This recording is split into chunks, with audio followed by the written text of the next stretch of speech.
রাজনৈতিক অধিকার বিগত প্রায় 1 যুগেরও বেশি সময় আগে কেড়ে নেওয়া হয়েছিল।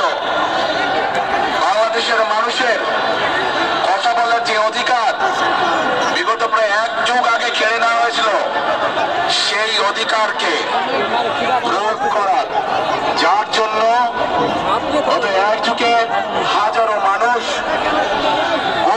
খুনের শিকার হয়েছে, লক্ষ লক্ষ মানুষ গায়েবী মামলার অত্যাচার নির্যাতনের শিকার হয়েছে।